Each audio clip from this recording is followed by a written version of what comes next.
নমস্কার, 7 নিউজ নেটওয়ার্কে আপনাদের স্বাগত। ভোটের দামামা বেজেছে পুজোর আগেই। এখন টান টান উত্তেজনা এসআইআর ঘিরে। চ্যানেলে চ্যানেলে এ রাজ্যে 2026-এ কী হতে চলেছে তা নিয়ে চলছে বিশেষজ্ঞদের ধুমধুমার। বিহার ভোটের ফল প্রকাশ্যে আসার পর উত্তেজনায় ফুঁসছেন বাংলার বিজেপি কর্মী সমর্থকেরা। অন্যদিকে বিহার মডেলকে সামনে রেখেই ক্ষমতার অলিন্দে থাকার প্রশ্নে নিশ্চিন্ত তৃণমূল।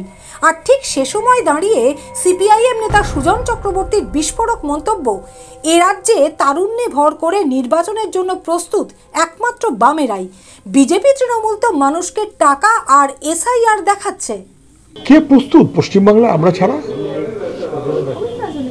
স্বাভাবিক নির্বাচনের প্রক্রিয়া, স্বাভাবিক ভোটার তৃণমূল তারপরে ভরসা রাখতে পারছে না কেন? তারা প্রস্তুত নয়। বিজেপি তারপরে ভরসা রাখতে পারছে না কেন? তারা প্রস্তুত নয়। মৃত মানুষের নাম রেখে কেউ চলতে চায়, ভোটার তেড়ে দিয়ে কেউ চলতে চায়। আমরা প্রতিটি মানুষের সঙ্গে, মানুষের ইস্যুতে, মানুষের বিবেচনায় তার মতন করেই আমরা চলি। এবং সেই কারণেই এই যে নির্বাচন প্রক্রিয়া হচ্ছে, বিজেপি তৃণমূল ভয় দেখাচ্ছে ভোটার তালিকা, আমরা ভরসা যোগাচ্ছি। বামেরা মানুষকে ভরসা যোগায়। 26 অপেক্ষা। আপনাদের সবার চুল সাদা, এরকম একটা কথা বারংবার বিরোধীরা বলে আসে। এবার দেখছি যে প্রচুর কালো চুলের সমাহার। এই কালো চুলের ওপর কতটা ভরসা রাখা যায়? কোন বিরোধী কখন কে কি বললো ওই নিয়ে মাথা গরম করবেন না। ওই বিরোধী আজকে যা বলবে কালকে উল্টো বলবে। আজকে বলবে যে চিটফান্ডের সবচেয়ে বড় বেনিফিশিয়ারি নাম মমতা ব্যানার্জি, কালকে বলবে মমতা ব্যানার্জির চাইতে যোগ্য আর কেউ নেই। ফলে এসব বিরোধীদের কথাবার্তা খুব বিরোধী। তৃণমূলের নেতা শুভেন্দু অধিকারী বলবেন মমতা ব্যানার্জির মতন কেউ নেই। বিরোধী তৃণমূলের শুভেন্দু বিজেপি হয়ে গেলে ঠিক উল্টো কথা বলবেন। ফলে ওরা কে কি বললো না ভাববেন না। চুল কার সাদা হবে আর কার কালো থাকবে সেটা রাজনীতির সাবজেক্ট নয়। কালো মারলে আমারও কালো হতে পারতো, কেন পারবো? Why shall I be artificial? Natural is always accepted আমার বিবেচনা। কেউ না মনে করতে পারেন।